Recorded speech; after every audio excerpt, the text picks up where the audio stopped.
There is a particular kind of quiet that only comes to men who have spent years running from something. Not the quiet of peace, not the quiet of a man who has made his terms with the world and found them acceptable. This is the quiet of a man who has stopped moving long enough to hear what has been following him all along. Elias Cord knew that quiet well.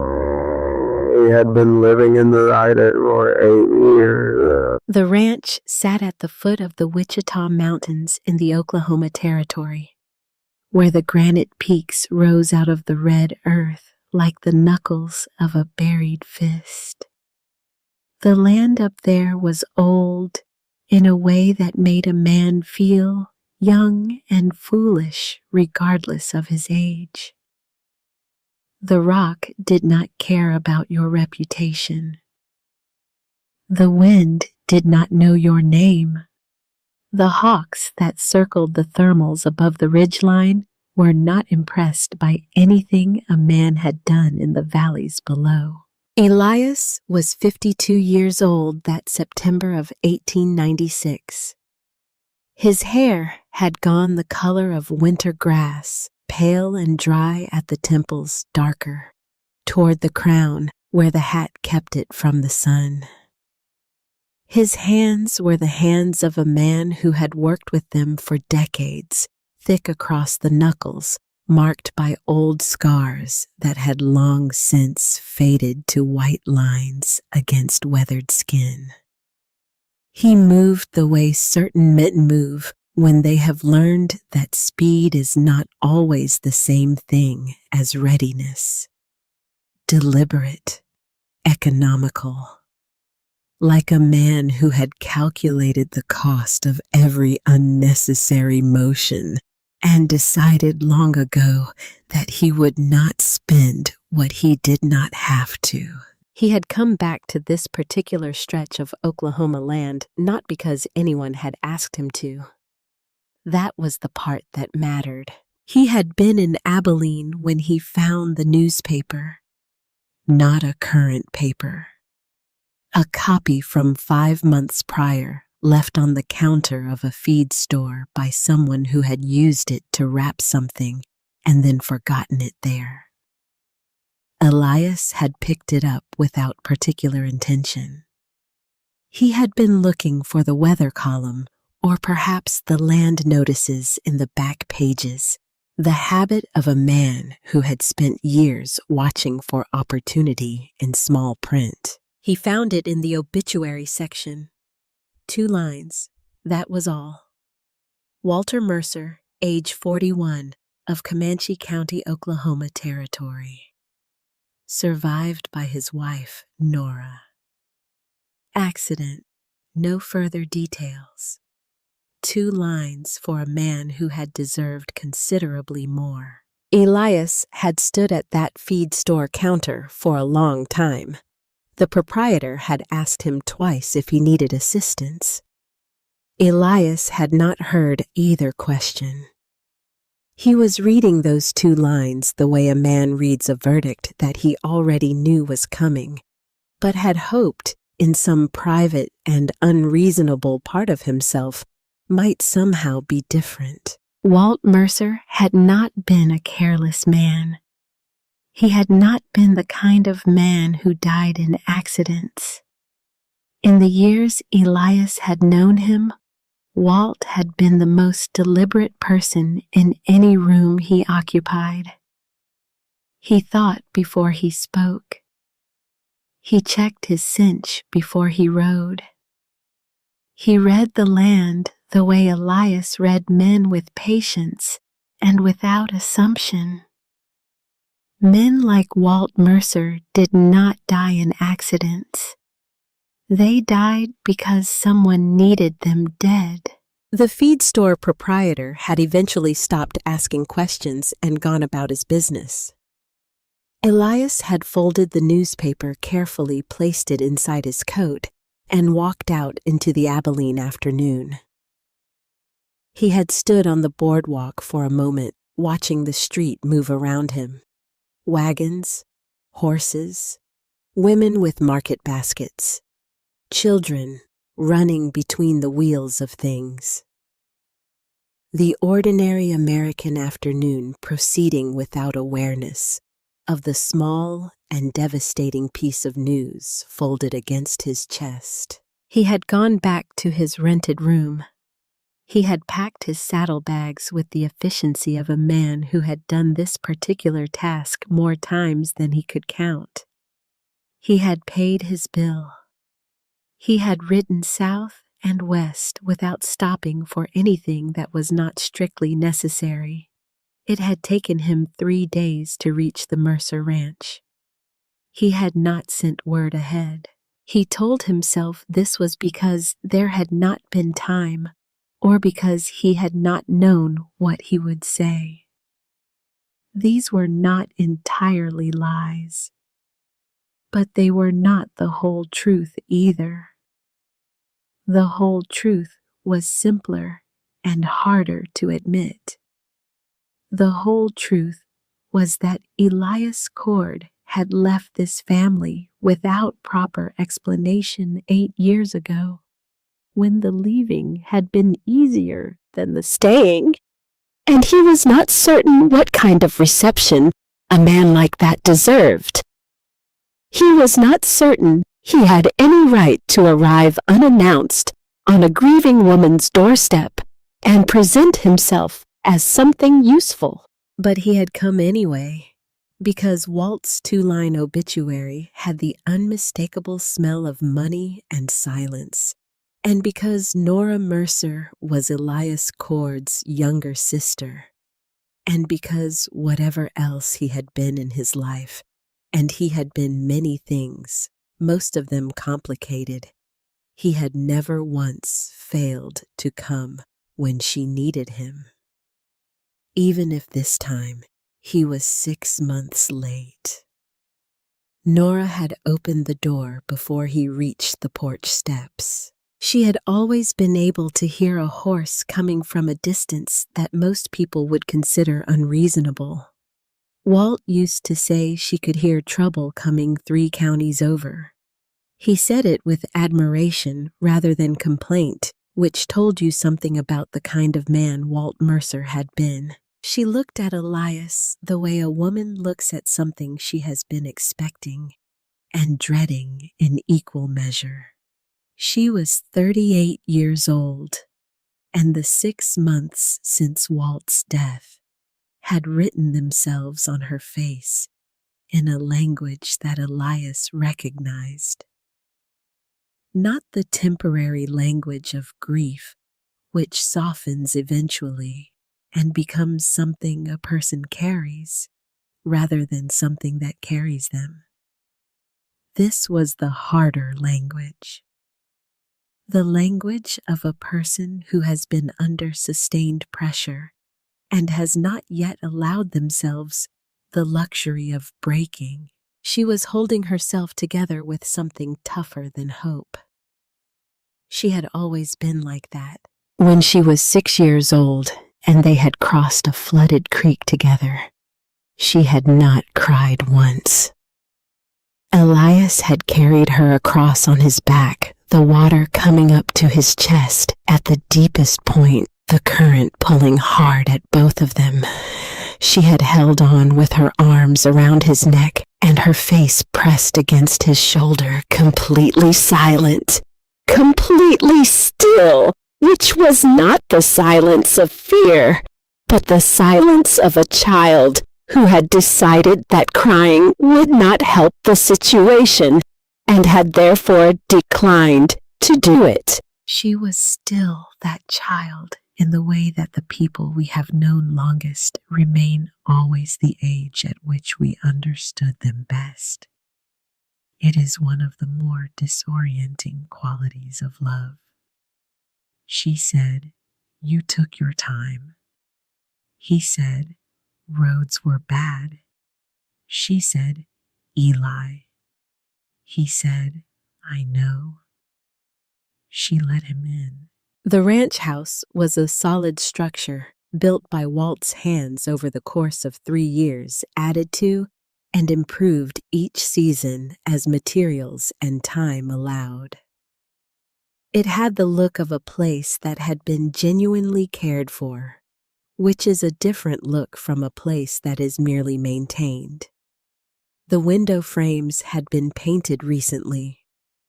The kitchen table was worn smooth from years of use, but had been kept clean and level.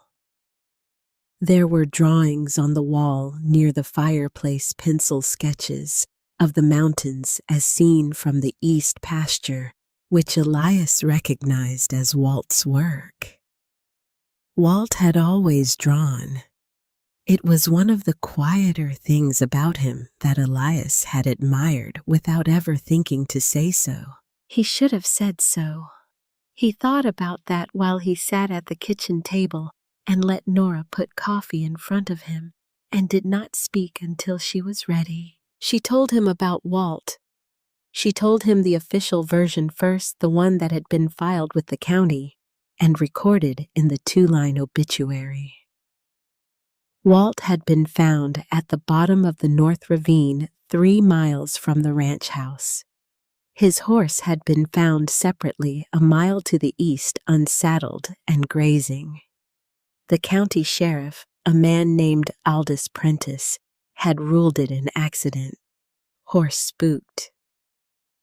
Walt went over the edge. End of investigation. Then she told him the part she had not told anyone else. Walt's boots had been on the wrong feet when they found him. It was a small thing, the kind of thing that a person might miss if they were not looking closely, or if they had already decided what they were looking at. Norah had noticed it at the undertaker's. She had not said anything because she had not yet understood what it meant. She had carried it with her for 6 months like a stone in her shoe, something that changed the way you walked without ever letting you forget it was there. A man does not put his boots on the wrong feet, not unless someone else put them on for him after the fact, in the darkness, or the hurry of staging what needed to look like an accident. Elias said nothing for a moment. He held that detail the way you hold a tool you have just picked up and are determining the use of. Someone had killed Walt and then dressed him in the dark, or in a rush, or without caring about the small details, because they were confident the investigation would not look closely enough to find them. That confidence told him something about the people involved. It told him they had access to the investigation itself. He set the detail aside, not dismissing it, but filing it the way you file a key when you have not yet found the lock it belongs to. He drank his coffee. He looked at the drawings on the wall. He said, "Tell me about the papers." Norah's jaw tightened. She went to the shelf above the dry sink and retrieved a wooden box, the kind used for letters and documents. She set it on the table between them and opened it. Inside were the papers. A series of documents from the Comanche County Circuit Court bearing the seal of Judge Aldrich Whitfield. A schedule of hearings. Notices of a pending inquiry into the legal standing of the Mercer Ranch deed.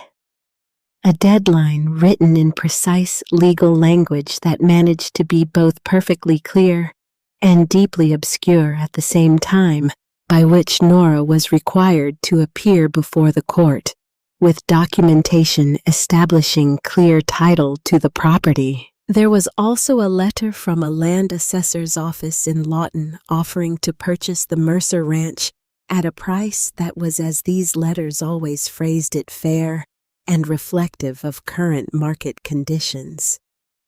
Elias read each document twice. He read them the way he used to read terrain, before riding into it, looking not just at what was there, but at what was not there, at the spaces between things, at the shapes that trouble made when it tried to wear the clothing of legitimacy. He said, "When did these start arriving?" She said, "January." The first one came 3 weeks before Walt died. He put the papers back in the box with the same care he had taken reading them. He said, "Is there anyone else who knows about this?" She shook her head. He said, "Good." That night he slept in the barn, which had been his preference since boyhood and remained so. He lay on his back in the hayloft and listened to the horses breathing in the stalls below and looked at the stars through a gap in the roof boards where a shingle had come loose. He made a note to fix that shingle. The Wichita Mountains were visible against the sky as a dark mass, irregular and permanent. He thought about Walt Mercer. Walt had come into Norah's life when she was 22, and Elias was already deep into the kind of existence that did not leave room for family obligations. Walt had been a solid man in every sense of the word. Not dramatic, not given to large gestures. He had simply been a person you could rely on absolutely, which is rarer than it sounds and worth more than most people calculate until they no longer have it. He had loved Norah with the devotion of a man who understood that he had been lucky to find her and intended to be worthy of that luck for as long as he lived. He had built her that house. He had planted that kitchen garden. He had drawn those mountains on the wall because she had once mentioned that she liked having them visible, even in winter, when the snow obscured the view. Walt Mercer had not died in an accident then. He had been killed because his land was in the way of something, and someone had decided that removing him was simpler than going around him, and had then staged the scene in the dark, hurrying enough to put the boots on the wrong feet, confident enough to believe no one would look. Elias closed his eyes. He did not sleep for a long time. On the third morning after his arrival, Norah did not appear for breakfast. He noticed it the way you notice the absence of a sound you have grown accustomed to, a clock stopping a fire going out. The silence that is different from ordinary silence, because something that should be present is not. He had been up since before dawn, which was his habit, and he had started the stove and made coffee and cut the bread that Norah left on the counter every evening, and he had expected her to come through the kitchen door from the back of the house at approximately the same time she had come through it the 2 previous mornings. She did not come. He checked her room. The bed had been slept in but was empty. Her coat was gone from the hook by the door. He went outside. The gray light of early morning was just beginning to separate the mountains from the sky. He checked the barn. Her horse was in its stall. The water bucket had been filled recently, which meant someone had been in the barn within the last hour, but Norah's saddle was on its rack and had not been moved. On the kitchen table held down by the salt cellar was a piece of paper. It was not Norah's handwriting. It was a single line written in a cramped and functional hand that spoke of someone who wrote only when necessary and viewed it as a tool rather than an expression. She is safe as long as you don't do anything foolish. Elias stood at the kitchen table and read that line several times. Then he put on his coat, checked both revolvers with the attention of a man for whom such checking had become as unconscious as breathing, took the Winchester from its place beside the door, and went outside to read the ground. The land around the Mercer ranch carried information the way a book carries words, if you knew how to read it. Elias had learned this literacy over a long career in places where the ability to read ground was the difference between arriving and not arriving. He moved in a slow, widening circle from the house, his eyes on the earth, his body very still. He found what he was looking for at the edge of the east pasture, where the grass was still heavy with morning dew. 4 sets of boot prints in the soft earth moving from the tree line toward the house, and then back toward the tree line with a 5th set of prints between them. Smaller, lighter, the gait changed by the presence of hands held or movement directed. The prints headed southwest toward the broken country beyond the creek where Gideon Decker's operation had been established on leased land for the past 2 years. Elias knew about Decker. He had made it his business to know about Decker in the days since his arrival, asking questions carefully the way you fish in shallow water, with patience and without disturbing the surface. Gideon Decker was 40 years old, a former Pinkerton man who had left that organization under circumstances that were never fully explained, and had since set himself up in Comanche County as a private inquiry agent and general facilitator of other people's difficulties. He had 3 or 4 men who worked for him on an irregular basis. Sheriff Prentice did not interfere with Decker's operations. The reasons for this non-interference were the kind that did not need to be stated aloud to be clearly understood. Elias followed the track southwest. He moved through the broken country with the patience of a man who understood that speed without information was simply a faster way to make the wrong decision. The sun came up slowly behind the mountains, filling the sky with the flat copper light of early morning in the territory.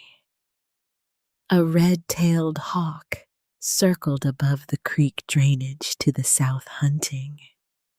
The grass was going gold and dry with the end of summer.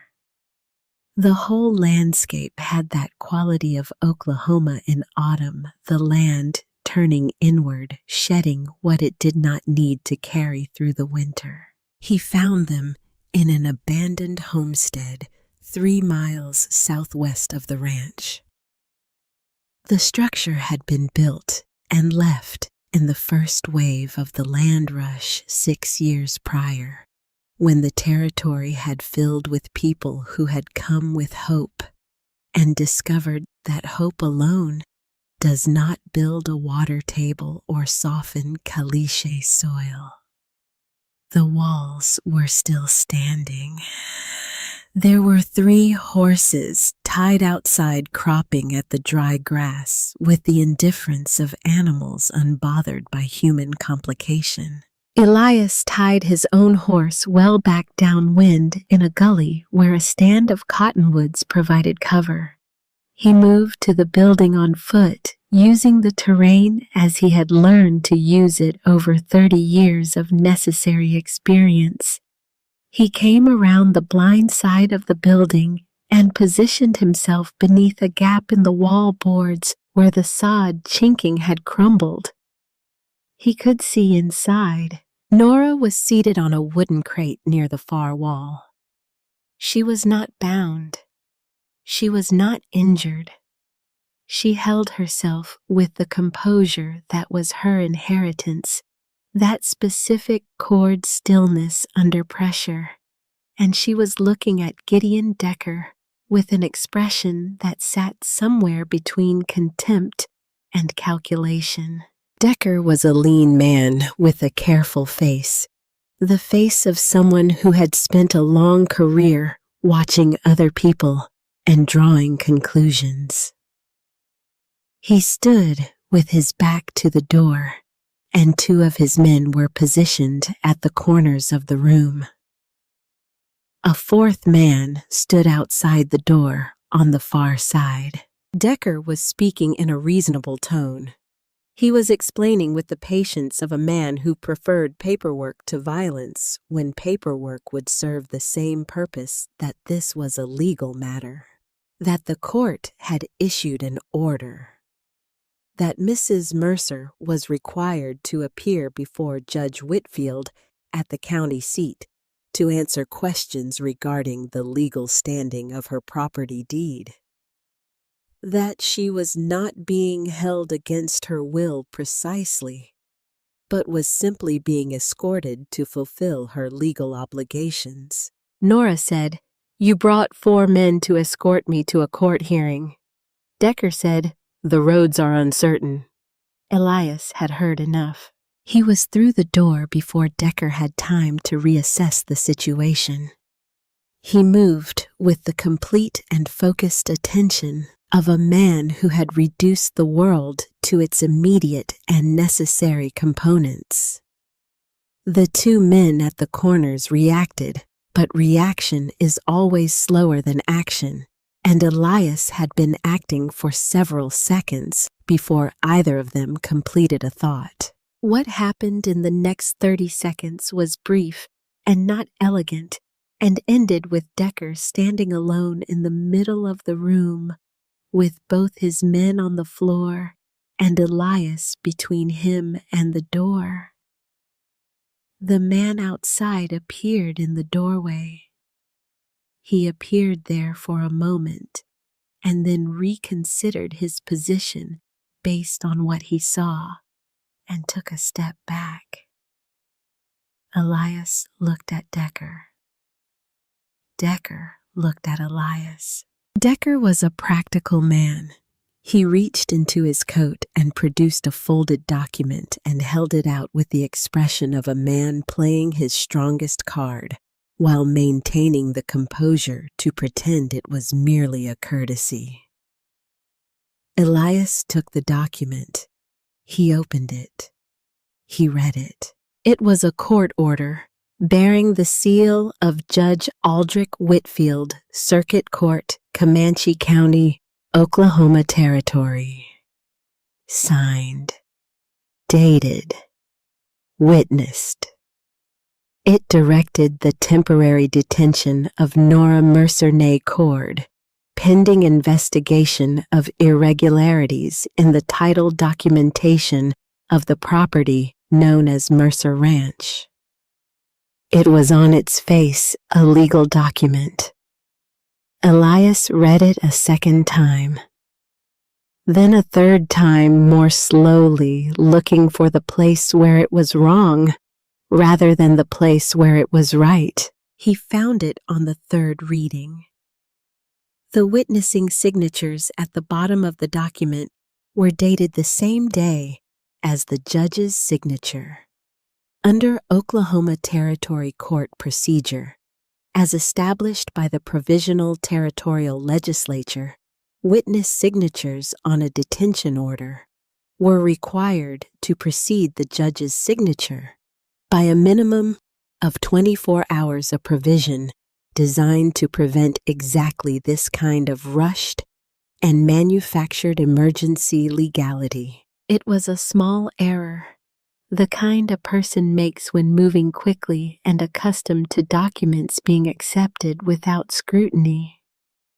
The kind that meant the document in Elias's hands was not in the technical but entirely binding sense of territorial law valid. He held it up so Decker could see it. He said, "The witness signatures are dated concurrent with the judge's." Decker's expression did not change, but something behind his eyes shifted. Elias said, "Under territorial statute, that makes this order procedurally defective and unenforceable." He said it in the tone of a man stating a fact that had been true before either of them arrived and would remain true after both of them were gone. Decker said, "Nobody checks that." Elias said, "I just did." The silence that followed was the silence of a man recalculating. Decker was practical as noted. He was also a man who had been given instructions that extended beyond this particular morning's work, and who understood that the instructions would not be satisfied by a procedural retreat. Decker reached for his weapon. He did not complete the motion. What followed was brief and conclusive. Decker sat on the floor of the abandoned homestead, with his back against the wall and his hands visible, and Elias stood above him, and Norah stood near the door, with her coat pulled close against the morning air. Elias went through Decker's coat pockets. The first pocket held a folded document. He opened it. It was a deed. Not just any deed. It was the deed to Mercer Ranch, completely and properly filled out, transferring title from Norah Mercer to a holding company called Continental Land Associates. The deed bore the seal of Judge Aldrich Whitfield. It had 2 witness signatures. The ink on the signatures was recent. Not recent like yesterday, recent like this morning. The second thing in the pocket was a folded map. The map showed the Wichita Valley and the proposed route of the Hargrove Continental Rail Line through the Oklahoma Territory. The route ran directly through the valley, directly through the property shown on the deed in Elias's other hand.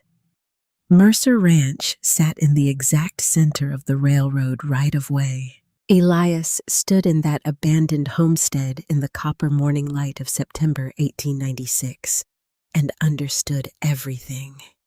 Not the details, not all the names, but the essential thing underneath all the paperwork and legal language and practical men with careful faces. Walt Mercer had died for a railroad. He had died because his land was in the way of a survey line on a map, and someone had decided that killing him was more efficient than negotiating with him, and had then used the legal system of the Oklahoma Territory as the instrument of that decision. And someone had put his boots on the wrong feet in the darkness after too confident or too rushed to notice certain the investigation would not look closely enough to matter. He looked at Norah. She was looking at the deed. He had seen his sister's face in many conditions over the course of his life. He had seen her frightened and grieving and exhausted and determined. He knew her face the way you know the face of someone you have been watching since they were too young to know they were being watched. What was on her face now was the fear that is not for yourself. The fear for something outside yourself that you cannot protect by your own courage or endurance. The fear of a woman looking at a piece of paper and understanding that her husband had died for the land described in it, and that the dying had not been enough to stop the people who wanted it, and that they were still coming. Elias folded the deed and put it in his own coat pocket. He said, "Walt died for this." It was not a question. She looked at him for a long time. Then she nodded. It was the first time she had said so. Not in words, but in the vocabulary of the Cord family. The vocabulary of silences and small gestures that passed between people who had known each other long enough to communicate without the imprecision of language. It was as clear and unambiguous as anything she had ever told him. Elias looked at Decker. He said, "Get up. You're going to town." The ride into Harwick took the better part of 2 hours. Elias rode at the front. Norah drove the wagon behind him. Decker and his 3 men rode in the middle, their weapons removed, and their hands visible in the posture of men who have temporarily accepted a situation they intend to revisit at a later time. People came out of their buildings when the procession rode through the edge of town. A woman in a wagon and a man in a trail coat, escorting 4 bruised and unhappy men into Harwick on a Tuesday morning, was not the kind of sight that invited indifference. The town was not large. Perhaps 300 people in the settlement proper, more in the surrounding farms and ranches. It had a courthouse, a jail, 3 saloons, a dry goods, a livery, a doctor's office, and the combination of ambition and exhaustion that characterized most Oklahoma Territory settlements in those years. Elias rode directly to the main street and stopped. He did not go to the sheriff's office first. He stopped in the center of the main street where the morning foot traffic was sufficient to constitute an audience, and he waited. People gathered. This took approximately 4 minutes. When there were enough people present to constitute what he needed, which was not a crowd exactly, but a sufficient collection of witnesses, Elias looked at Decker. He said, "Tell them who sent you." Decker said nothing. Elias reached into his coat and produced the deed. He held it up so the gathered people could see it without being able to read it. He wanted them to see that a document existed. He wanted the document's existence to be a public fact before its contents became one. He said to the people, and not to Decker, "This is the deed to Mercer Ranch. It has been signed over to a holding company. It bears the seal of Judge Aldrich Whitfield. Walt Mercer has been dead for 6 months. His widow never signed this paper." The street was quiet in the way streets go quiet when something significant is happening. Elias looked at Decker again. He said, "Last time." Decker calculated the distance between his present situation and any situation he might prefer, and understood when that distance had become too great to cross by stubbornness alone. He said, "Judge Whitfield." He said it the way a man drops something heavy, without drama, with the simple relief of no longer carrying it. He said, "Whitfield arranged the papers, We were hired to get the woman's signature or remove her from the property while the transfer was completed through the court. Someone in the crowd said something low and sharp. Elias folded the deed and put it back in his pocket. The sheriff's deputy, who had materialized at the edge of the crowd, was a young man with the expression of someone who has arrived at a situation considerably larger than his preparation for it. Elias said to him, "These men are under citizen's arrest for the unlawful detention of Norah Mercer of Comanche County. The legal basis is outlined in the defective detention order in Decker's left coat pocket. You'll want to take them." The deputy looked at Decker. He looked at Elias. He took them. Elias dismounted and walked up the courthouse steps without hurrying. The courthouse was a pine building that still held the smell of new lumber. Inside, the main hall led to the courtroom, which doubled as the judge's chambers when court was not in session. Elias pushed open the door. Judge Aldrich Whitfield was at his desk with a plate of eggs and a cup of coffee, and the Lawton newspaper folded to the inside pages. He was 58 years old, heavy-set, in the manner of a man who had spent decades at desks with a gold watch chain across his vest that caught the light from the window.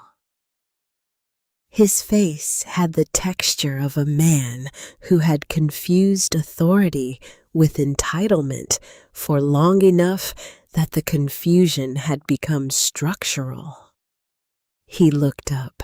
His fork stopped between the plate and his mouth. Elias crossed the room and placed the deed on the desk beside the breakfast plate. He said, "Your arrangement has come apart, Judge." Whitfield looked at the deed. He looked at Elias. His eyes moved to the door where Norah had appeared, and then to the window where the shapes of people were visible on the courthouse steps. He was a man who had survived in his position by reading rooms accurately, and he was reading this one. He said, "You have no standing here. I am the law in this jurisdiction."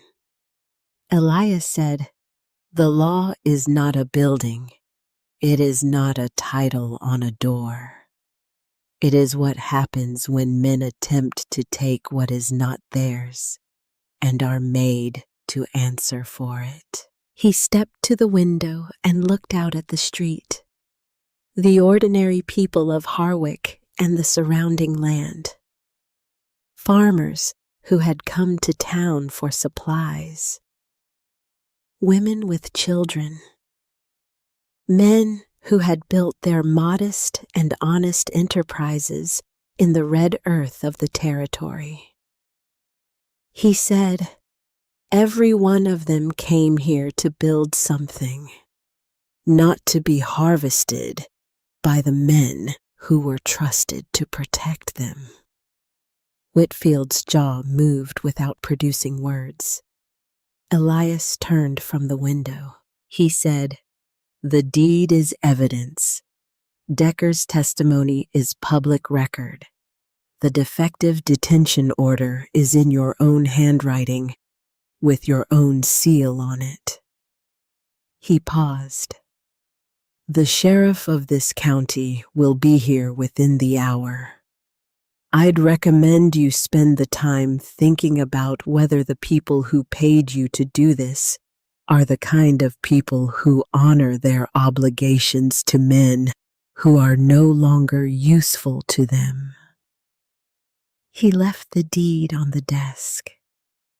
He walked out. In the hallway, Norah touched his arm. She said, "Is it over?" He said, "This part." He said it without satisfaction, because Whitfield was one layer of something larger, and the larger thing was still in motion, and he had known since reading that deed that the courthouse in Harwick was not the end of this.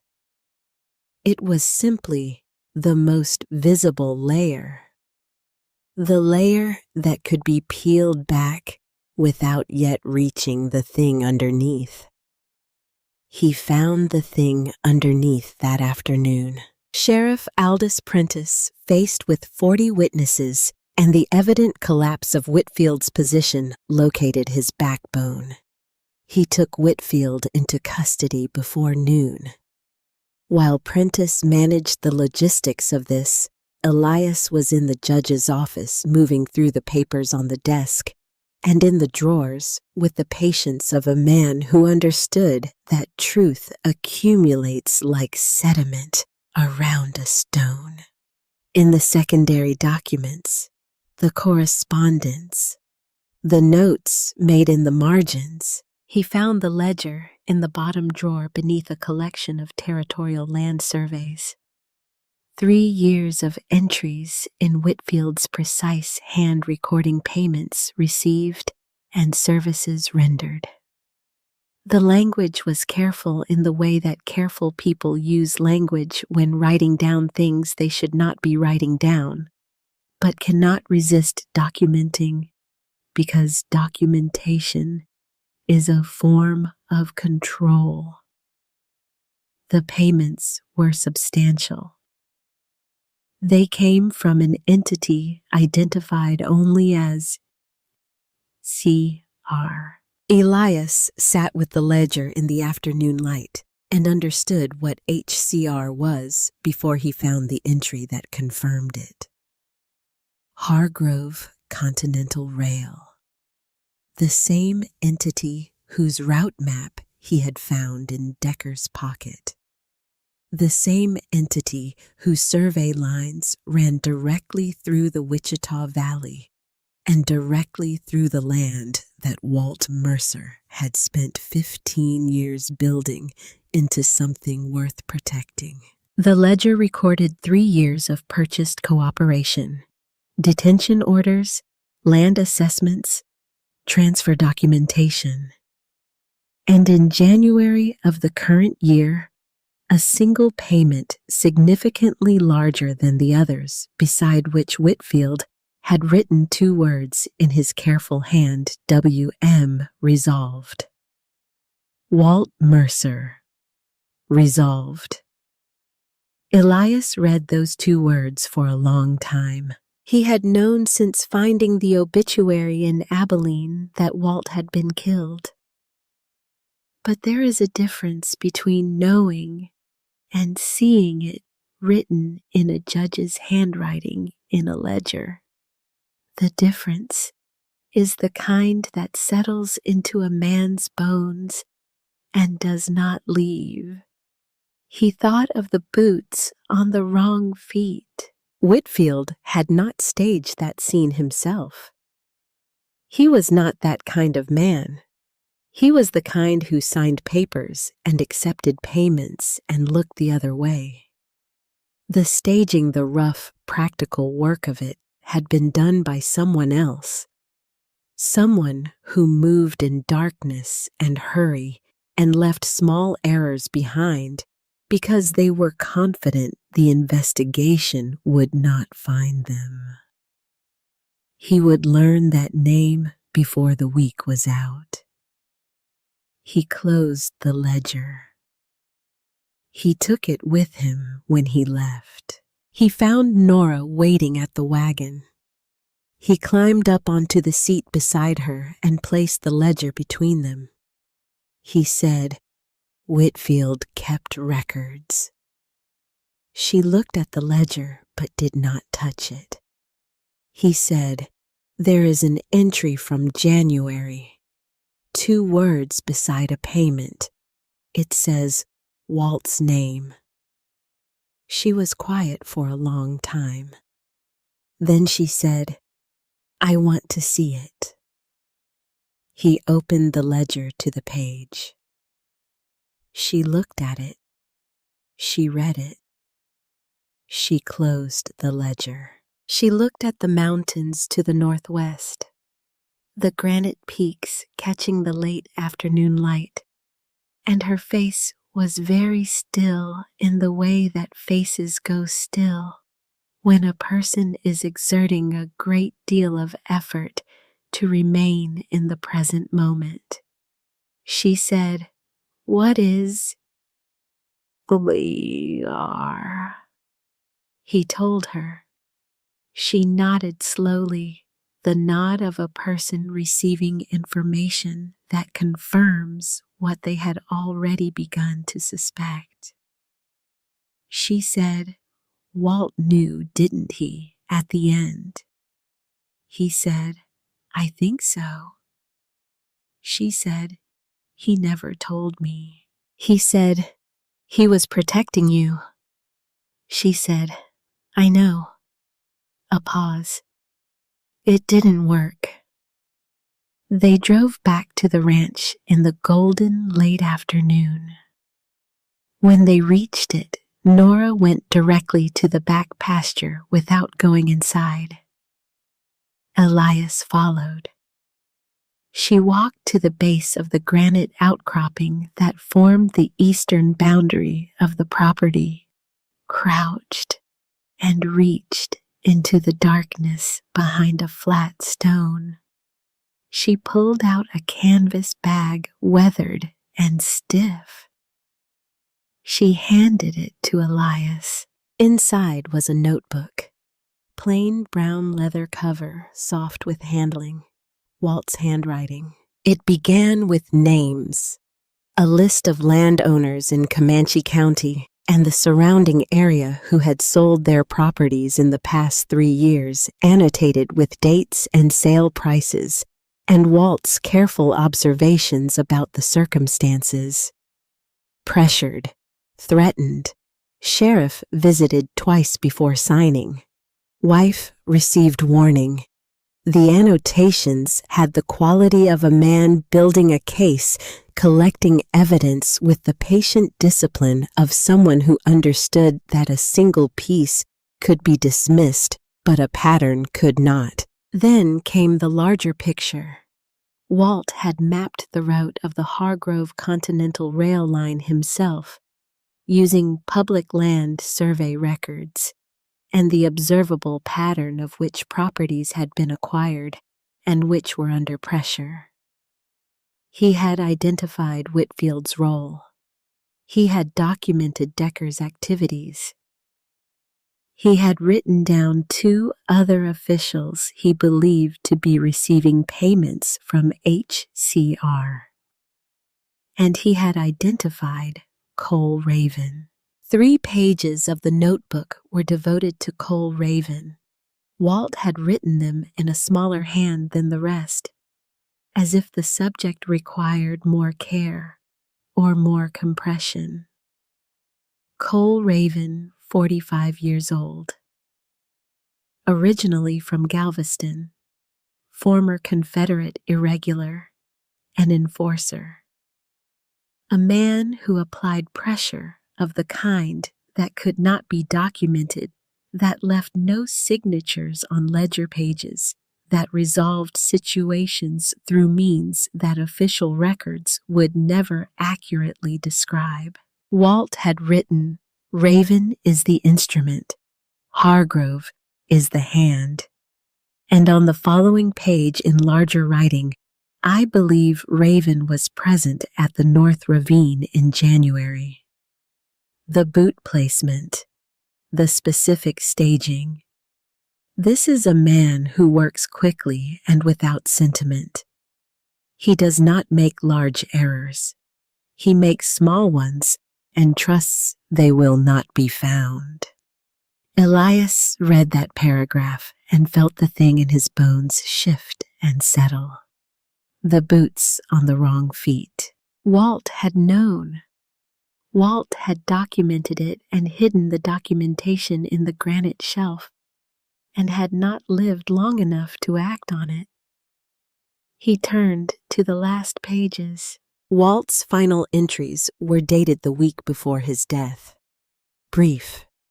The entries of a man writing quickly with the awareness that time was limited.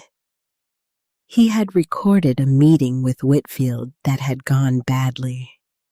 He had noted 2 of Decker's men seen on the road south of the ranch. He had written down a name, a contact in the territorial capital at Guthrie, a man in the land records office named Harshaw, who had been quietly collecting documentation of Hargrove's activities and who Walt believed could be trusted with everything. And at the bottom of the last page, in the largest writing in the notebook Walt had written, Norah is on the list. If something happens to me, Eli will know what to do. I should write to him. I have been putting it off because I do not want to bring him back into this kind of life. But I think I am running out of time to have that choice. Elias read that paragraph 4 times. The light was going the sky above the Wichita mountains, turning from orange to deep red, to the first thin gray of approaching dark. The granite peaks were black against it.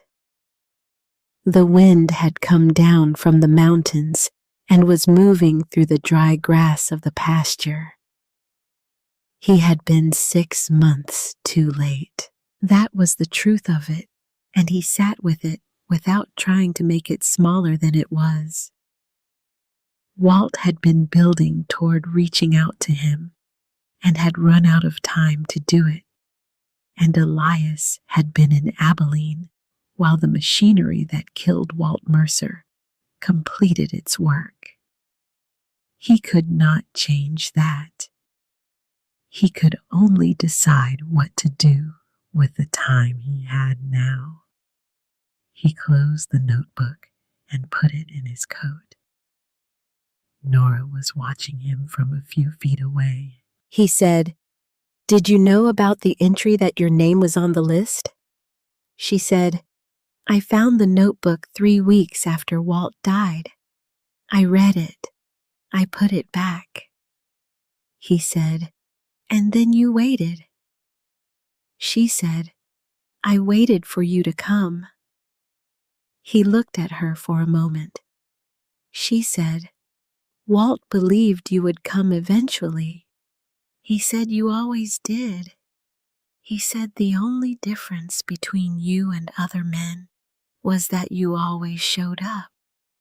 Maybe late, but you showed up." Elias looked down at the shape of the notebook through his coat. Walt's careful, patient work. The boots on the wrong feet. 3 pages on Cole Raven. The documented pattern of a crime conducted in plain sight, because the people conducting it had purchased enough of the available law to feel safe. Then from the south, the sound of a horse being ridden hard. He turned and watched the southern trail. Within a few minutes, a rider came into view, a young man on a bay horse carrying sweat despite the cool of the evening. The young man pulled up at the fence line. He was perhaps 20 years old, hollow-eyed, with something close to genuine fear. He said, "Are you Elias Cord?" Elias said, "Depends on what brings you asking." The young man said, "The Rangers sent me up from Red River country. There's a crew moving north burning settlements as they go." He caught his breath. "They're led by a man named Cole Raven." Elias went very still. The stillness of a man receiving information he had been preparing for, whose arrival does not shock him, but whose weight he nonetheless needs a moment to absorb.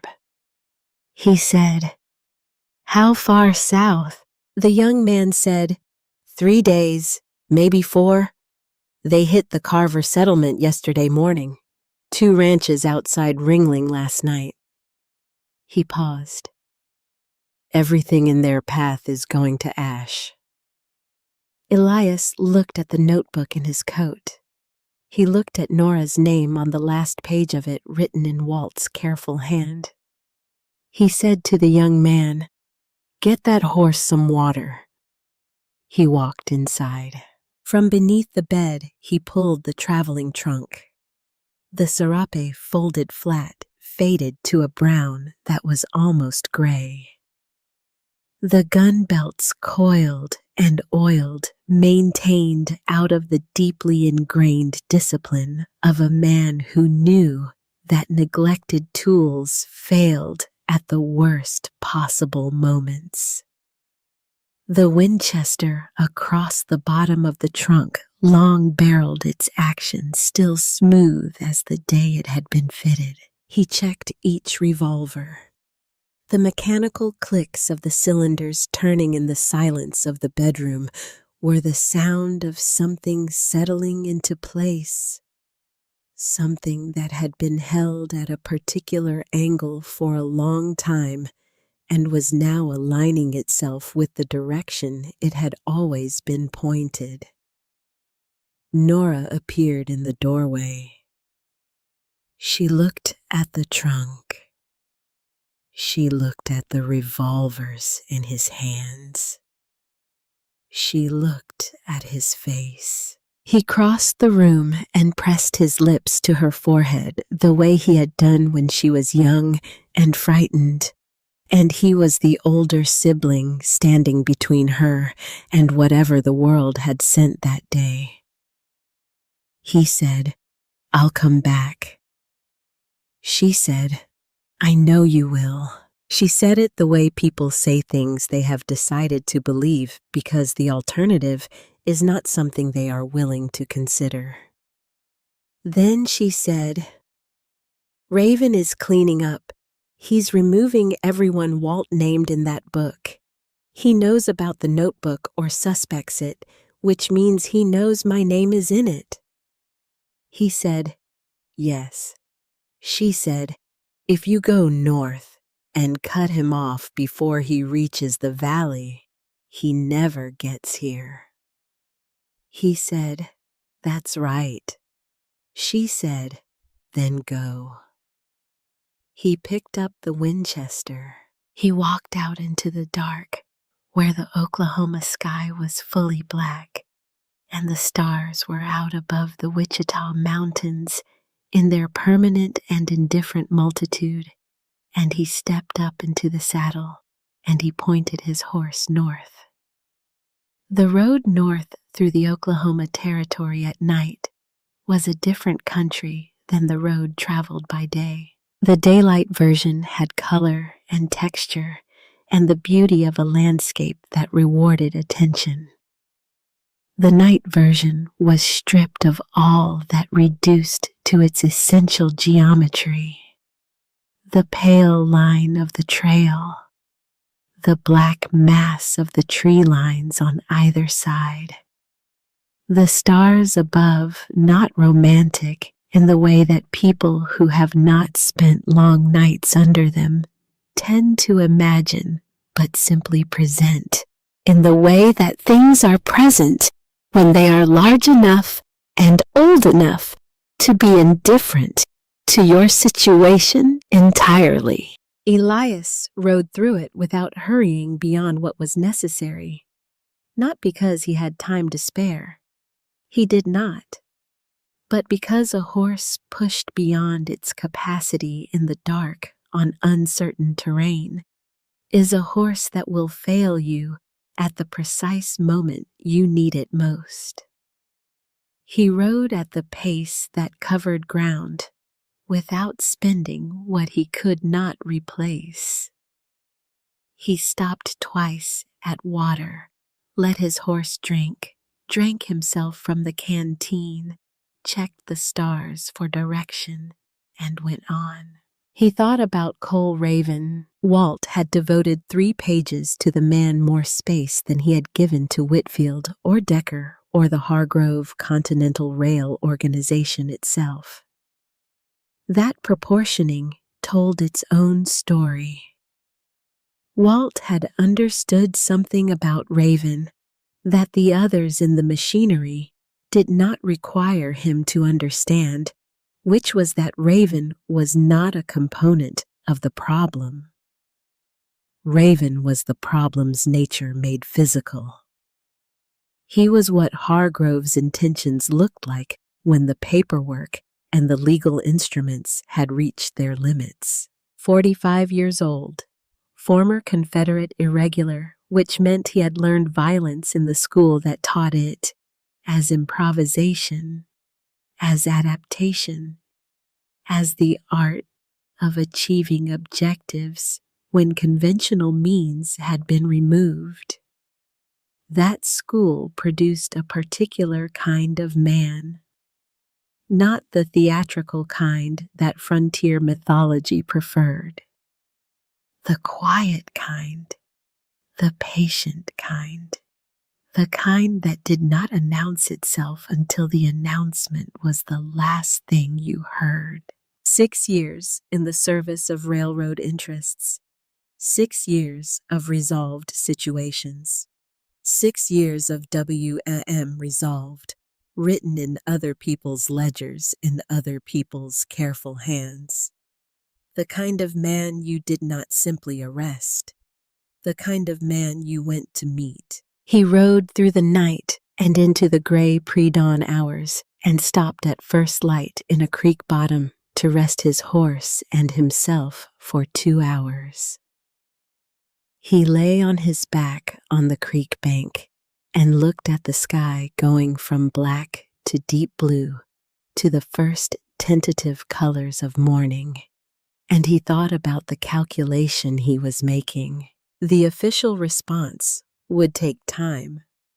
Time was what Raven was using right now.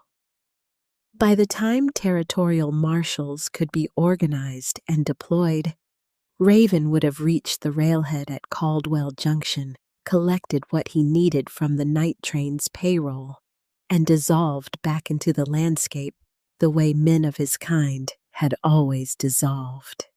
And Norah Mercer's name was in Walt's notebook. Raven would not leave loose ends. He never had. Elias closed his eyes for 1 hour. He did not sleep deeply. He never had in the field a capacity he had spent years developing. When the hour was done, he was on his feet and on his horse before the sun had fully cleared the eastern horizon. He rode hard for the next 8 hours. Caldwell Junction was a railhead settlement that had grown up around the point where the Hargrove Continental Rail line had temporarily halted while land negotiations completed themselves in the territory to the south.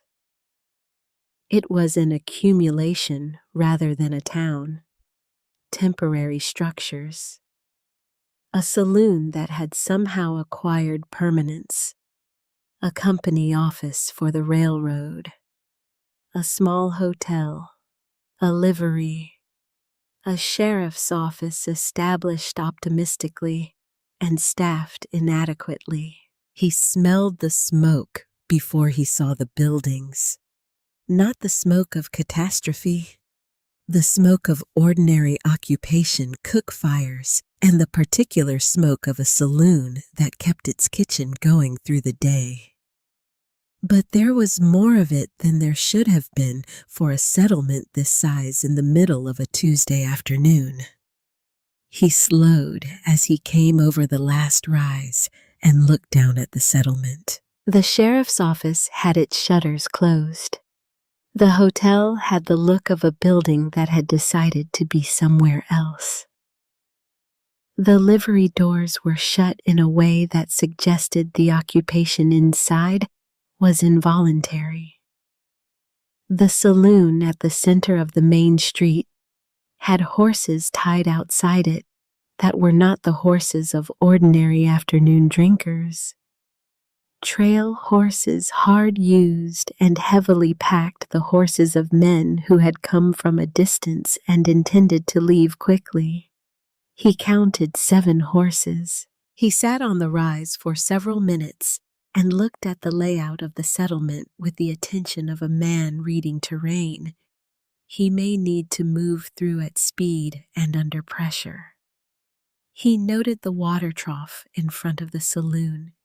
He noted the gap between the saloon and the company office, perhaps 12 feet enough for a man on foot to move through without being visible from the saloon windows. He noted the angle of the afternoon sun coming from the southwest in the eyes of anyone looking west out of those windows for the next hour. He noted the position of the shadows. Then he rode down. He rode down the center of the main street at the pace he had chosen, the pace of a man who has arrived at a destination and is not surprised by what he finds there, and is not looking for permission from anyone to proceed. The hoofbeats of his horse rang against the boardwalk, planking on either side. A door ahead of him closed quickly. A curtain moved in the hotel window. He stopped in front of the saloon. The afternoon went quiet the way a room goes quiet when everyone in it stops pretending to be occupied with something else. He said Raven. He said it at a conversational volume. Not a shout, not a performance. He said it the way you call to a man in the next room when you know he is there and you are ready to speak with him. The noise inside the saloon cut off completely. Then the door opened. Cole Raven was a tall man, broad across the shoulders, in the way of men who have spent their lives doing physical work of the violent kind. His beard was dark, with the first gray coming through at the jaw. His eyes were the flat, pale gray of creek water in November, the color of something that contains nothing you can see the bottom of. He moved with the economy of a man who had never wasted emotion in his life. He looked at Elias. He looked at him the way a man looks at something he has been thinking about and is now seeing in person for the first time, finding it either larger or smaller than he had imagined. He said, "So the ghost is real." Elias said, "No ghost." Raven stepped down from the boardwalk onto the street. He stopped at a distance that was neither close enough for conversation nor far enough for comfort. A calculated distance chosen by a man accustomed to working in it. He said, "Cord, I know your history. I know what you were." A pause. "You're a long way from retired." Elias said, "Walt Mercer sends his regards." Something moved through Raven's expression. Not guilt. Men like Raven did not carry guilt the way ordinary people carried it, but something. The specific attention a man pays when a name is spoken that he has been working to erase. He said, "Walt Mercer is in the ground." Elias said, "His notebook is not." The pause that followed was brief, but it was real.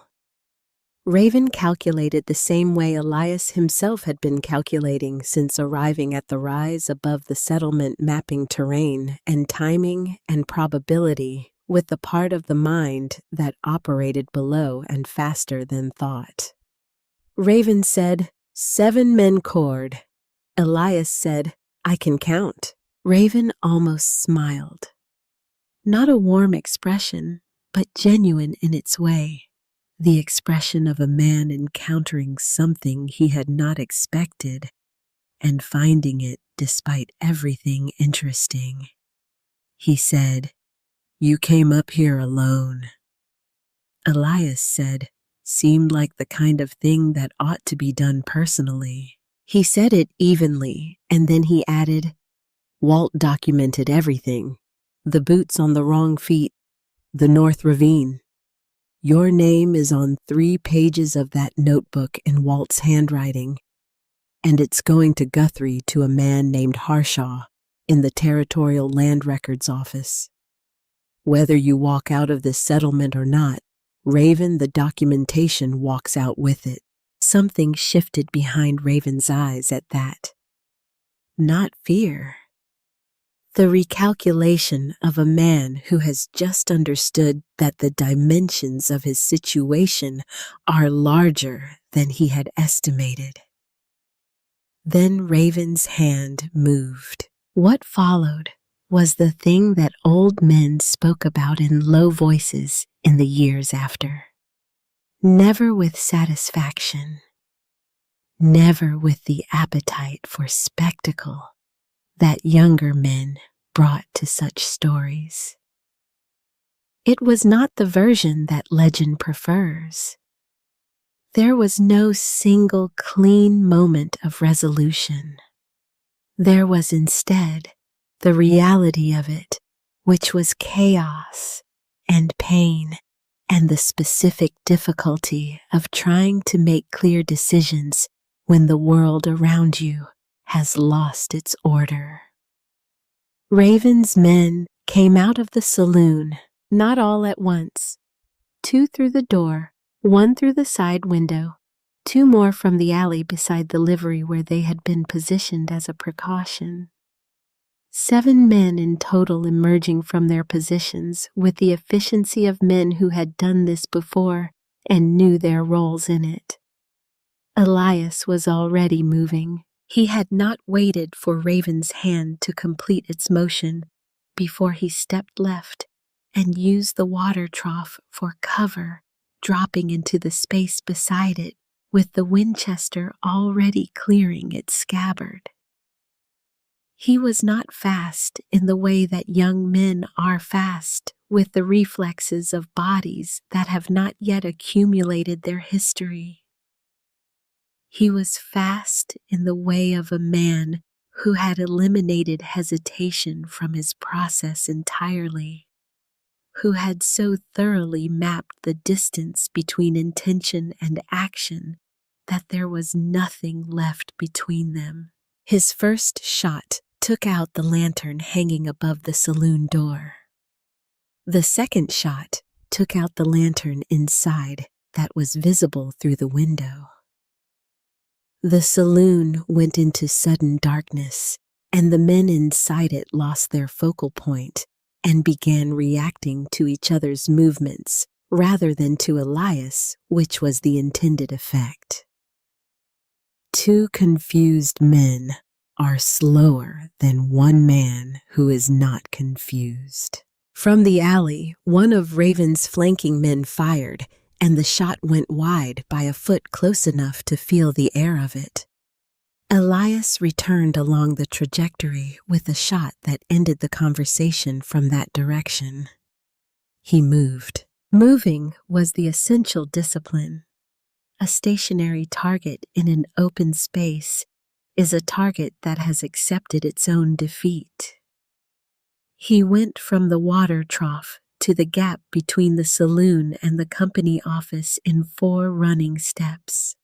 The Winchester reloaded in motion with the attention of a man who had done it 10,000 times. He came through the gap and into the shadow behind the saloon and assessed. 2 men down, 2 adjusting inside or near the saloon, 1 remaining in the alley on the far side of the livery. Raven himself somewhere in the street behind the chaos, letting the hired men do the initial work while he managed the outcome. The man from the far alley came around the back of the saloon.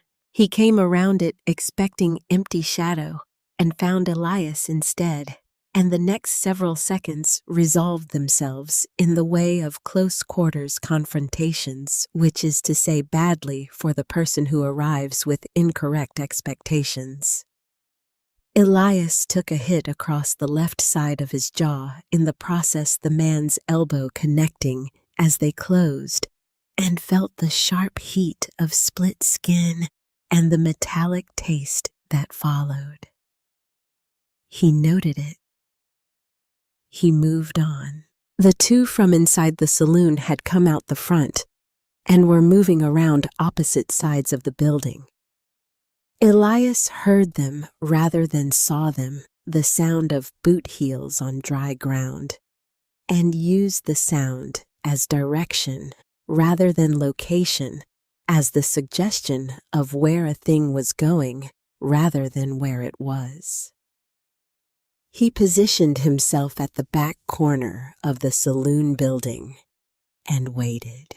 This was the hardest discipline. The waiting, the holding of a position when every instinct produced by adrenaline was screaming for movement, for action, for the relief of doing something. He waited. He breathed. He kept the Winchester level.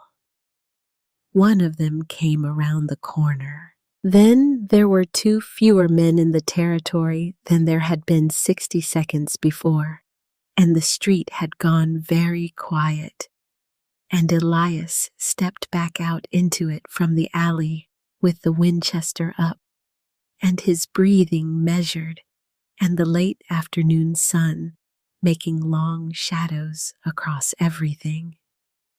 Cole Raven was standing in the center of the street. He had not run. Elias had not expected him to run. Men like Raven did not run. His men were down or gone. He was alone in the street with Elias Cord, who was still upright and still armed, and the Winchester was pointed at the center of his chest. Raven looked at the Winchester. He looked at Elias. He said, "You're bleeding." Elias said, "I've bled before." A pause. Raven said, "What happens now?" Elias said, "You put it on the ground." Another pause.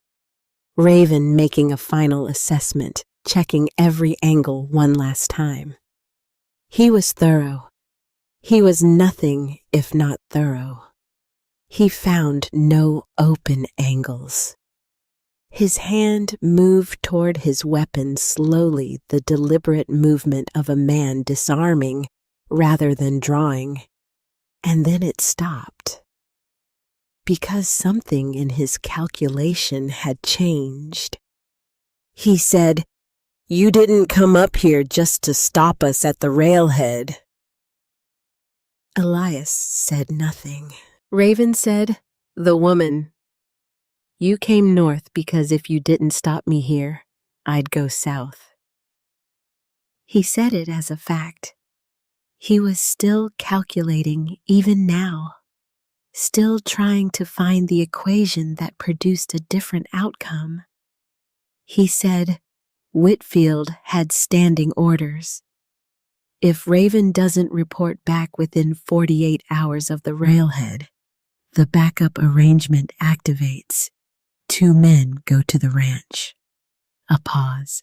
I set that arrangement up myself. Before I rode north. Didn't think I'd need it. Elias felt the understanding of it cross through him like cold water. Raven had planned for failure. He had left 2 men with instructions to go to the Mercer ranch if he did not return. It was the precaution of a thorough man. It was also, in this moment, the confirmation that Norah was not safe, regardless of what happened here. Raven could see Elias understanding it. He watched the calculation happen, and something in him seemed almost satisfied by it. He said, "You can't be in 2 places at once, Cord." Elias said, "No." He said, "But this conversation is already over." Raven's hand completed its motion. What happened next was brief and final, with the complete absence of drama that reality brings to moments that legend will later insist were dramatic. The Winchester was already at Elias's shoulder. The distance was 30 feet. He had made this calculation 10,000 times in 30 years, and his body completed it before his mind had fully registered that it had begun. The sound of the shot crossed the settlement and rose into the afternoon air and dispersed. Cole Raven stood in the center of the main street for a moment that seemed longer than it was, and then he went down in the dust of Caldwell Junction. Elias crossed the street and knelt beside him. Raven's pale gray eyes were still open, looking at something above the line of the rooftops. His hand was open in the dirt. In it was a folded envelope. Elias picked it up and opened it. Inside was the deed to Mercer Ranch. Complete, properly witnessed, all the spaces filled, every line in order. The only thing missing was Norah's signature, which had not been necessary because this version of the deed had been prepared with a different strategy in mind. If Norah could not be compelled to sign this document, would serve its purpose through other means. Raven had not come to the railhead as his final destination. The railhead was a task. The night train and its payroll and the elimination of witnesses along his route north. Things to be completed before the final task, which was to go south to Mercer Ranch and resolve the last loose end that Whitfield's operation had left open. And he had left 2 men as insurance against exactly this outcome. Elias was on his horse before the thought had fully completed itself. He did not stop for his wound.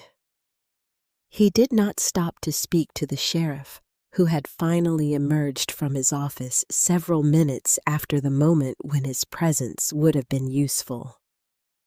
He did not stop for water or food or any of the things his body was producing urgent requests for. He rode. He rode the way he had ridden nothing in 8 years, with the complete and consuming purpose of a man who has reduced the entire world to a single direction and a single objective. The horse understood something of this and responded without being asked, finding its own pace, pushing into the dark that was gathering across the Oklahoma Territory. As the sun went down behind the western ridge, he rode through the dark. He rode through the hours before midnight, when the territory was at its quietest, when the small sounds of the land carried clearly, and the distant coyotes on the ridgelines called across the valleys. He rode through the deep hours after midnight, when fatigue becomes something a man carries rather than something that stops him.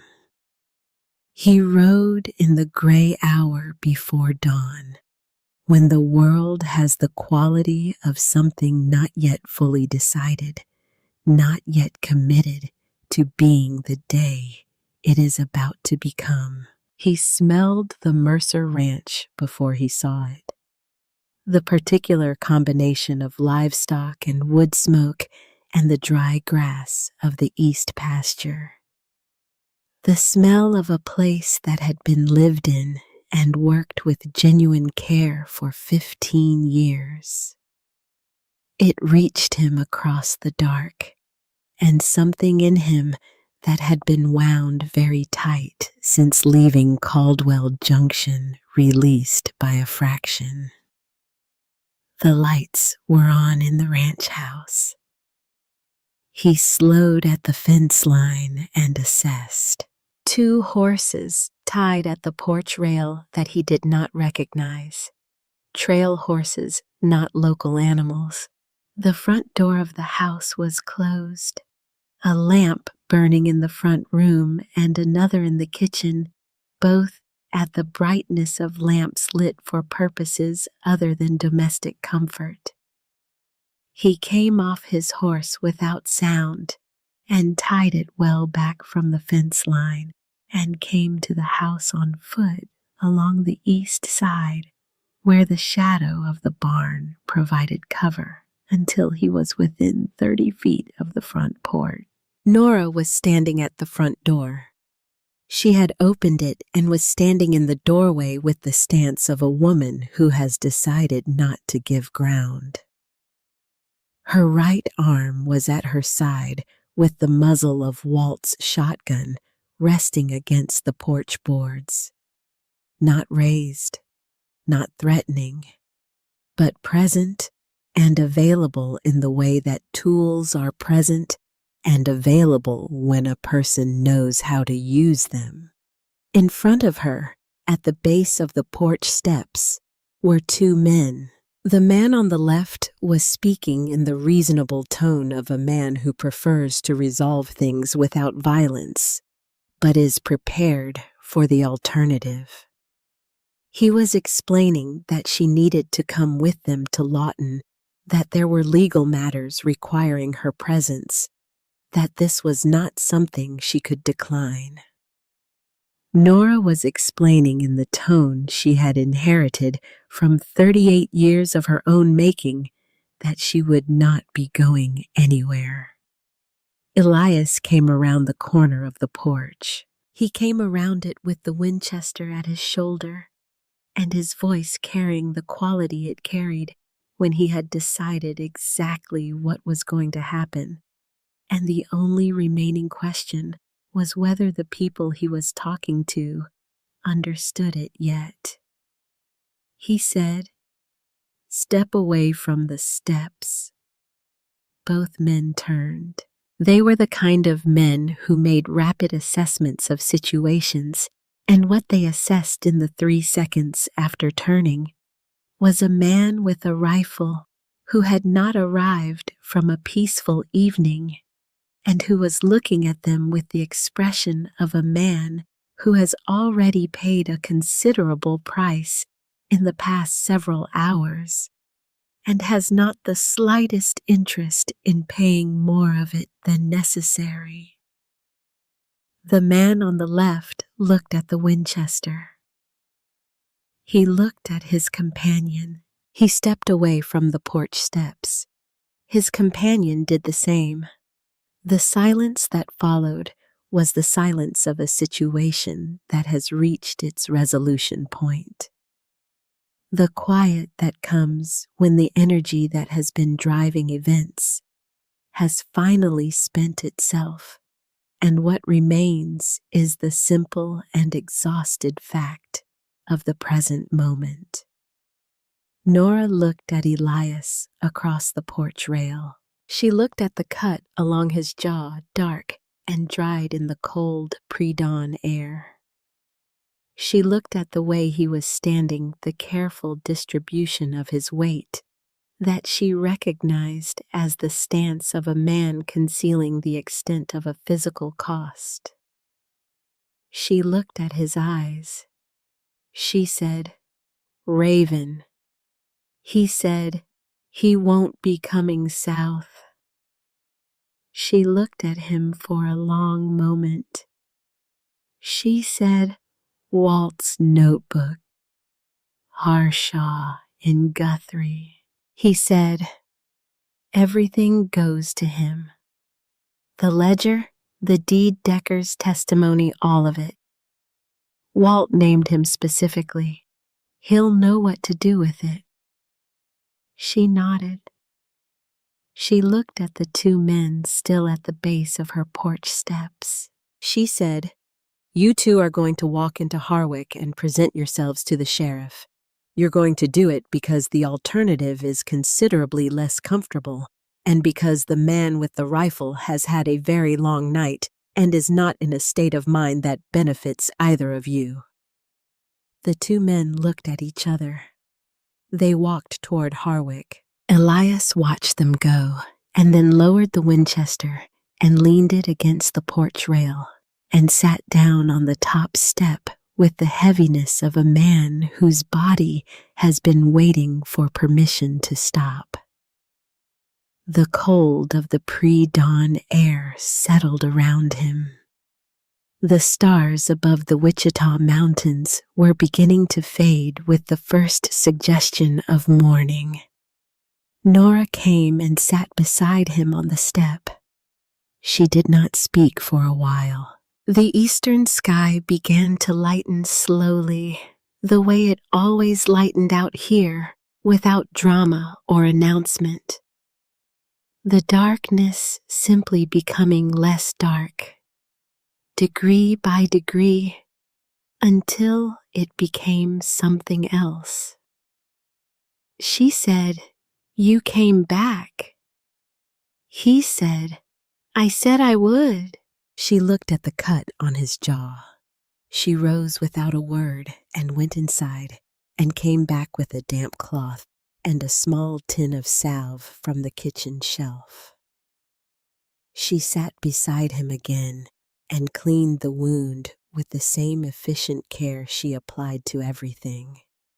He let her. The sting of it was the honest sting of something being tended rather than merely endured.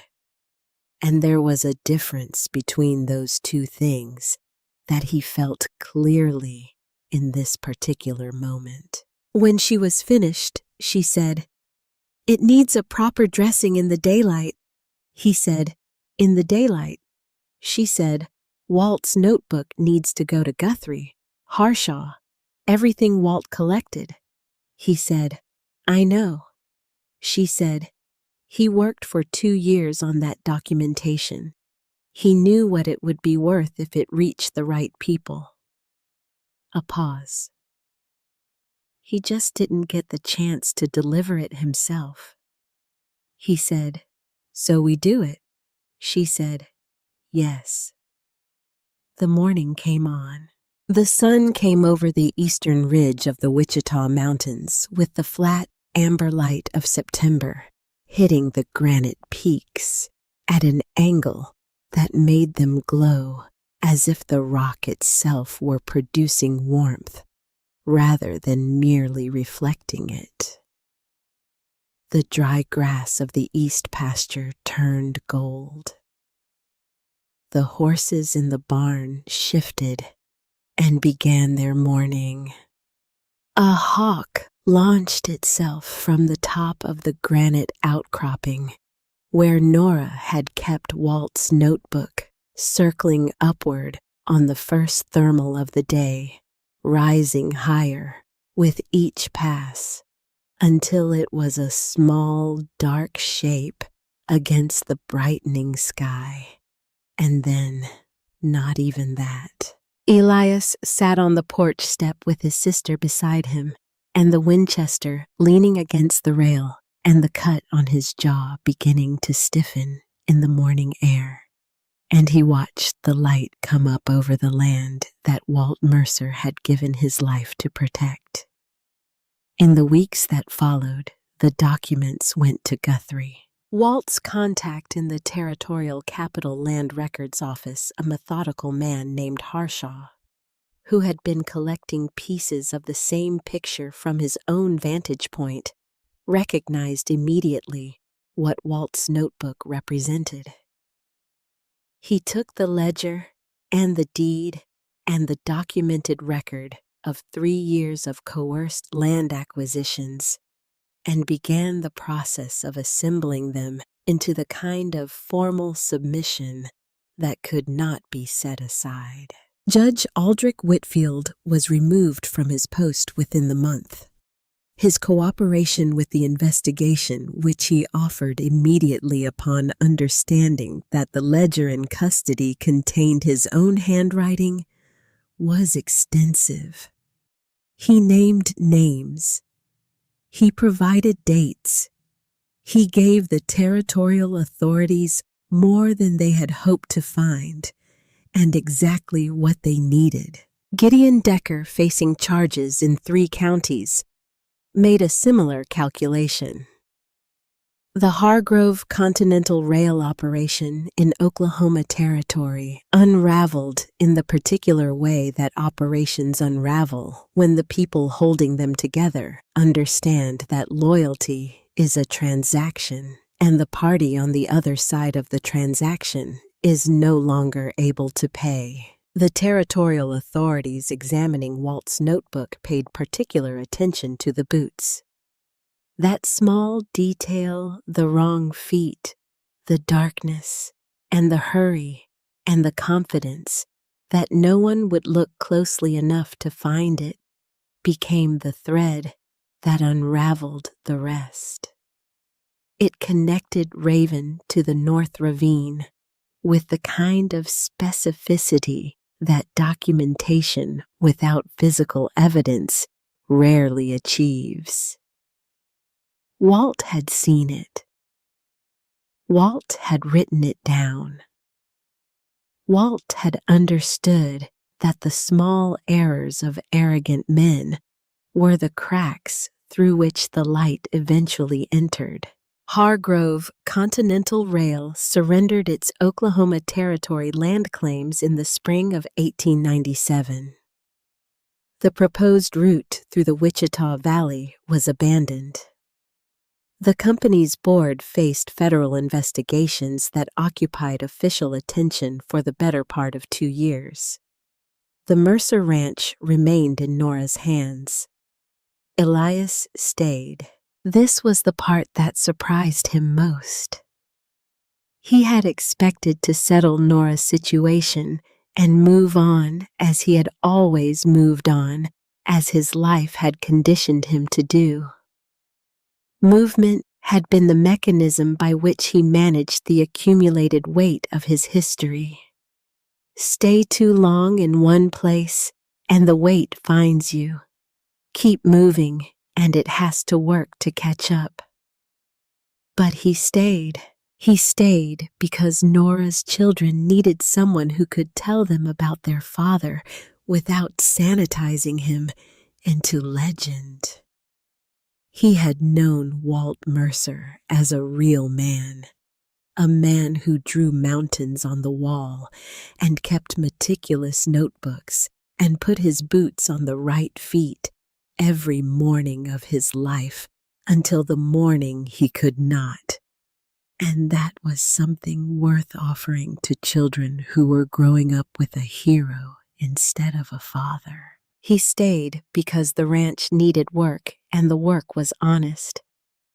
He stayed because the Wichita Mountains in the morning, with the light coming off the granite in that way, had turned out to be something he was not prepared to leave. He fixed the shingle on the barn roof, the one he had noticed on his first morning back the gap through which he had watched the stars. He built the fence sections that had been deferred through the difficulty of the past year. He learned the rhythms of the ranch that Walt had built, the particular timing of the water and the pastures and the seasonal requirements of a working cattle operation. And he found in those rhythms something he had not found in 30 years of moving. He found that ordinary days had a texture he had been too busy to notice before. He told Norah's children stories from the old days when they asked him which was often. He told them Walt's stories too, the ones Norah shared with him on the long evenings, the stories of a man who had built something worth building and had documented the threats against it with patient care, and had trusted in the end that someone would bring those documents to the people who needed them. He never made the violence of it sound appealing. He told them the truth of it, which was that it was costly and permanent and rarely as clean as the stories made it seem. He told them that a man's measure was not in what his hands could do alone, but in whether his word meant something when it would have been easier to let it mean nothing. He told them that The most important things Walt had done were not the things that ended in confrontation, but the things that preceded it. The patient documentation, the careful observation, the long discipline of a man building a haze in a brown leather notebook in a granite shelf because he understood that truth required a witness and a record, not just a feeling. he never hung his revolvers on a wall the way that men in stories hung theirs as symbols of a life concluded. He kept them maintained and ready not because he expected to use them again, but because he had come to understand that readiness was itself a form of responsibility. A man who could provide safety had an obligation to remain capable of providing it. Whether or not he was ever called upon to act was separate from the obligation. He carried that the way he carried the rest of it. The Oklahoma Territory became a state in 1907. The Wichita Mountains, those granite peaks that had witnessed outlaws and wagon wheels and the light that falls on the southern plains in September, were designated a federal reserve. The land that Walt Mercer had died to protect became, in its larger form, protected by a different and more permanent instrument. Elias Cord lived on the Mercer Ranch for the remainder of his life. He died in the summer of his 83rd year on a warm night, with the window open to the sound of the valley, which was the sound of wind in the dry grass, and the distant movement of cattle, and the creek running in its bed below the east pasture. Norah was with him. She was nearly 70 herself by then, her hair gone entirely silver, her eyes still the same as they had always been, still the eyes of the child who had crossed a flooded creek in silence and held on without crying, because she had determined that crying would not help. They buried him on the hillside above the ranch, in the shadow of the granite outcropping, where Walt had kept his notebook looking out over the valley that two men had given different kinds of everything to preserve. The marker was granite cut from the outcropping itself, simple and without ornament. It read, Elias Cord. He held the line. No dates, no list of accomplishments, no accounting of the things his hands had done, or the distances he had traveled, or the nature of the work that history would have called violent, and that he had always called simply necessary.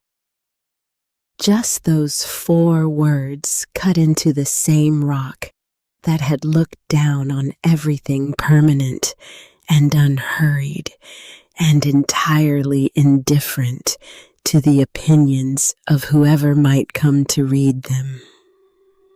Because in the end, that was what it had been. Not glory, not mythology, not the story that gets told around fires by people who want their violence to feel justified and their heroes to feel chosen. It was the story of a man who found a 2-line obituary in a feed store in Abilene and understood what it meant, and got on his horse and rode because there was no one else to ride, and because his sister was alone, and because Walt Mercer had written his name in the last page of a notebook hidden in a granite shelf, and had trusted that he would eventually come. It was the story of what that trust cost, and what it was worth, and what it produced in the end, which was not a monument or a legend, but a deed to a ranch in the Wichita Valley that remained in the right hands, and a set of documents in a land records office in Guthrie that ended the careers of men who had believed themselves untouchable, and a hillside grave with 4 words on it that said everything that needed to be said. Just a man who showed up when it mattered. Just a man who, when the moment asked something of him that he had spent years trying to leave behind, picked it up one more time and carried it to where it needed to go. And then came home. There are still people in the Wichita country, old ones mostly, who say that on certain September mornings, when the light hits the granite peaks at that particular angle, and the wind is moving in the right direction across the valley, you can hear a single horse on a trail that no longer exists, moving at a deliberate and unhurried pace towards something that needed doing. They say it without embarrassment. They say it because some things that are true cannot be verified, and because the people who built this country deserve to be remembered in a form that does justice to what they actually were. Not perfect, not chosen, not larger than life, just present, just willing, just there when it counted one more time on a September morning in the Oklahoma Territory, when the land was in trouble and the people on it needed someone who understood that holding the line is not a single dramatic act, but a choice made again and again across a lifetime, until the choosing itself becomes the shape of who you are. Now, before you go, I want to ask you something. Was Elias Cord a dangerous man, or was he simply a decent man whom circumstances kept making dangerous? Leave your answer below. I read every one of them. If this story left something with you, a little grit, a little stillness, a little resolve, give it a like and share it with someone who needs to hear it today. There are more stories waiting just past the next ridgeline. Until then, keep your words solid, keep your people close, and take care of the ones still counting on you. Good night, and God bless.